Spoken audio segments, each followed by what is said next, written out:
यह part 12 start करने जा रहे हैं। देखेंगे क्या है। मनुष्य के कान इन तरंगों के लिए संवेदनशील नहीं होते हैं। इन तरंगों को उत्पन्न करने के लिए ध्वनि स्रोतों का आकार बहुत बड़ा होना चाहिए। माने इस ध्वनि को मनुष्य जो नहीं सुन सकता, इनका आकार मतलब क्या होता है, बहुत बड़ा होता है। जैसे हम देखेंगे पृथ्वी के पृष्ठ के अंदर भूकंप आने के समय करा और श्रव्य तरंगे उत्पन्न होती हैं। तो यही तरंगे हैं, अवश्रव्य तरंगे उत्पन्न होती हैं भूकंप के समय। तो इस तरंगों को मनुष्य जो या इंसान नहीं सुन पाता। तो इनका यह उदाहरण हो गया। आगे देखेंगे पर श्रव्य तरंगे। पर श्रव्य तरंगे क्या हैं? वे अनुदैर्घ्य तरंगे जिनकी आवृत्ति 20,000 हर्ट्ज से अधिक होती है पर श्रव्य तरंगे कहते हैं। माने पर श्रव्य तरंगे किसे कहते हैं? यह जो अनुदैर्घ्य तरंगों की आवृत्ति जो है कितनी होती है? 20,000 हर्ट्ज से जो अधिक होती है उसी को क्या कहा जाता है? पर श्रव्य तरंगे कहते हैं।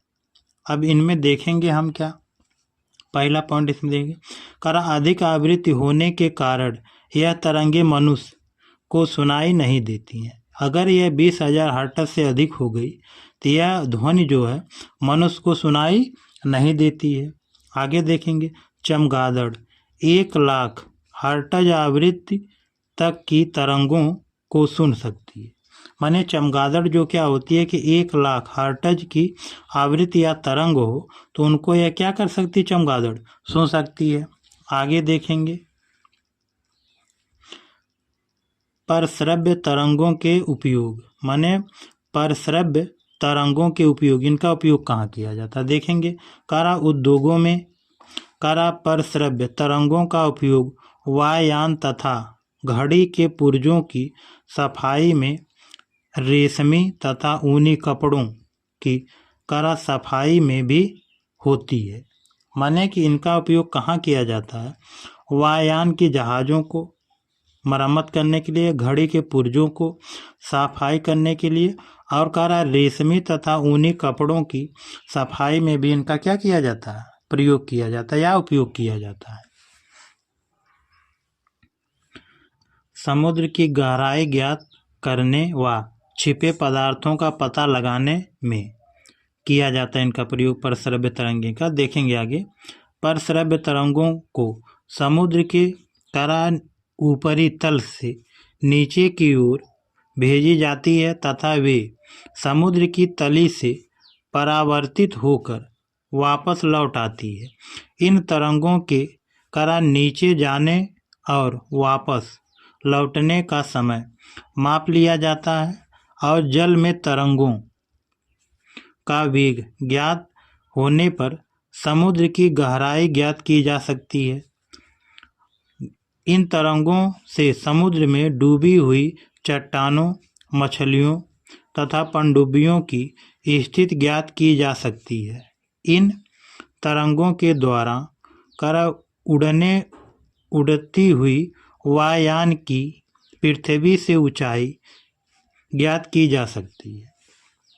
माने इनका उपयोग कहाँ किया जाता है परश्रव्य तरंगों का? यह जैसे समुद्र में समुद्र की गहराई नापने के लिए, मतलब जो तरंगे छोड़ी जाएगी टकरा के वापस आएगी तो वह समय क्या किया जाता? नोट कर लिया, उससे पता चलेगा कि समुद्र की गहराई कितनी है। और इनमें क्या पता किया जाता है? जैसे कोई चट्टान है या कोई मछली है या पनडुब्बी मतलब जो डूब गई है समुद्र के अंदर, तो यह सब पता लगाने के लिए परश्रव्य तरंगों का प्रयोग किया जाता है। ठीक, आगे देखेंगे जीव तथा चिकित्सक विज्ञान में। माने कहा जा रहा है कि जीव तथा चिकित्सक विज्ञान में प्रयोग किया। इनके देखेंगे इन तरंगों द्वारा बैक्टीरिया को नष्ट किया जा सकता है।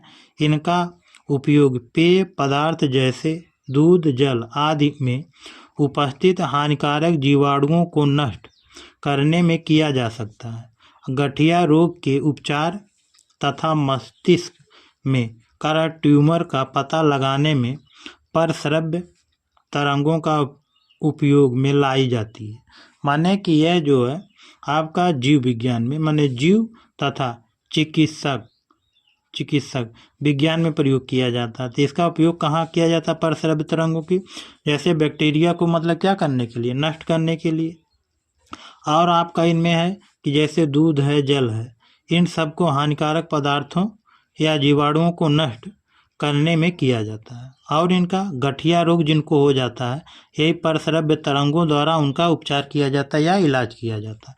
या किसी को मस्तिष्क में ट्यूमर हो गया, किस भाग में हुआ है उसका पता लगाने के लिए परस्रव्य तरंगों का प्रयोग किया जाता है। तो उससे पता चल जाएगा किस भाग में आपको ट्यूमर ब्रेन में या मस्तिष्क में हुआ है।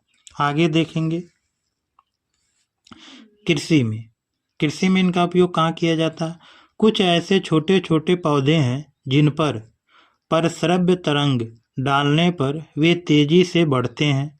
ऐसे पौधों की उचित वृद्धि तथा विकास में इन तरंगों का उपयोग किया जा सकता है। माने कृषि क्षेत्र में इनका उपयोग कहाँ किया जाता है? परस्रव्य तरंगों का। यह जो है छोटे छोटे पौधों को विकास करने के लिए या बढ़ने के लिए, वृद्धि करने के लिए उनके ऊपर परस्रव्य तरंगे जो है गिराई जाती या डाली जाती, तो वह वृद्धि हो जाएगा, बड़ा हो जाएगा, वह आपका पौधा फलने लगेगा। तो यह पौधों के विकास करने के लिए प्रयोग किया जाता है।